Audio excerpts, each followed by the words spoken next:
O TSE determinou a divisão igualitária dos recursos financeiros e do tempo de propaganda entre os candidatos negros e brancos, mas a mudança só vale a partir de 2022. Sobre isso, a gente conversa agora com o advogado especialista em direito eleitoral, consultor aqui da Jovem Pan, Arthur Rolo. Tudo bem, doutor? Como vai? Bom dia, bem-vindo mais uma vez. Tudo bom, Tiago? É um prazer falar com você, com a Kalina e com os amigos da Rádio Jovem Pan. Prazer é sempre nosso. Doutor, claro que essa questão das cotas é uma grande polêmica no Brasil, principalmente as cotas envolvendo a educação, e agora essa questão chega à eleição, chega à questão eleitoral. O senhor acha que é algo de fácil aplicação? Como é que o senhor acha que isso vai mudar o dia a dia dos partidos? Eu acho que é de difícil aplicação. Eu não vou entrar no mérito, eu vou entrar na forma. Quando a gente discutiu, inclusive, aí na Jovem Pan, a questão aí do abuso do poder de autoridade religiosa,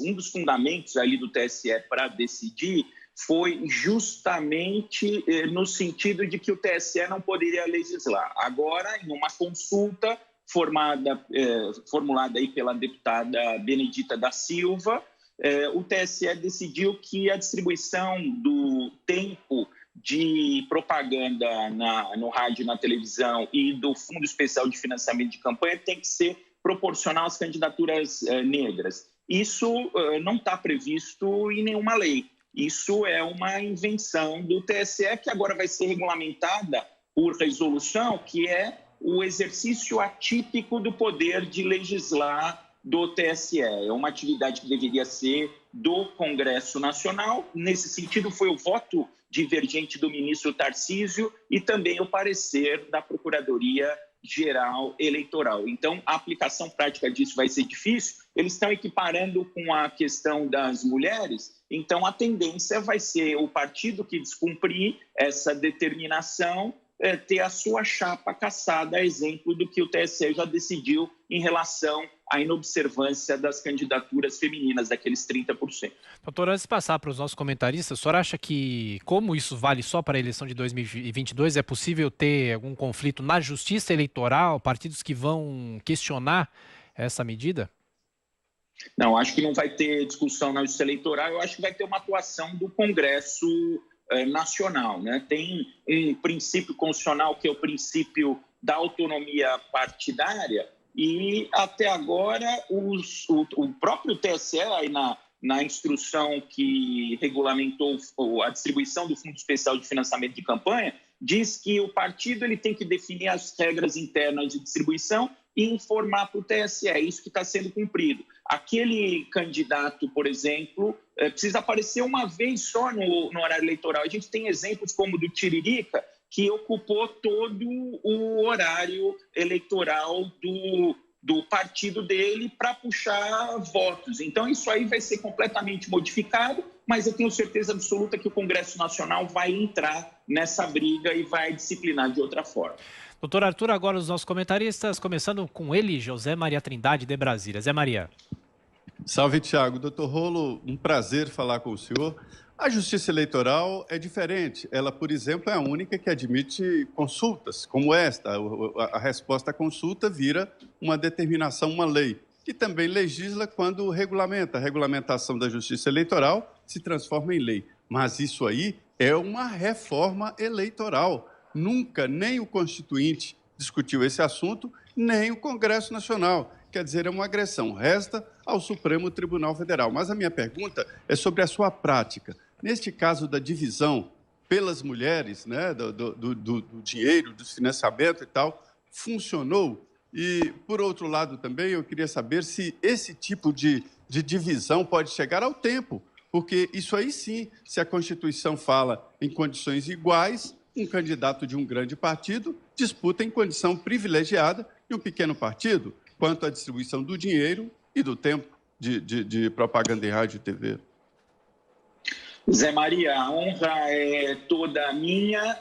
A gente viu na eleição passada que nós tivemos problemas com a questão da distribuição dos recursos públicos que foram destinados aos partidos políticos para as candidaturas femininas. Tanto que na resolução desse ano está dizendo o seguinte, olha, quem vai ter que dar o dinheiro, o partido vai ter que dar o dinheiro para as mulheres e as mulheres vão realizar os gastos. Quer dizer, não vai ter mais aquele controle que o partido fazia, porque o partido muitas vezes dava o dinheiro para a mulher com a condição dela gastar com um candidato homem. Agora, a resolução diz o seguinte: olha, eu vou dar o dinheiro para a mulher e a mulher vai decidir a forma legal de gastar aquele dinheiro. Então, com certeza, vai ter problemas semelhantes com esse novo entendimento. Mas o que é absurdo, como você colocou, é uma verdadeira reforma. Até agora, eles chamavam essa discussão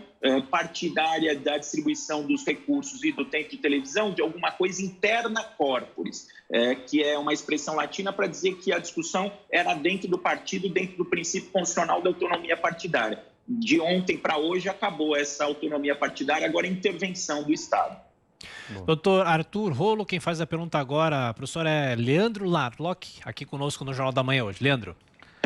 Bom dia, doutor Arthur. Bom, a minha questão aí é na linha dessa do Zé Maria. Eu fico pensando nos efeitos na prática, se essa decisão for mantida nas eleições seguintes, né? Não desse ano. A gente sabe que as cotas para as mulheres, muita gente fala que elas foram um laranjal, né? Que elas criaram ali candidatas laranja. A gente já viu escândalos de corrupção em relação a isso.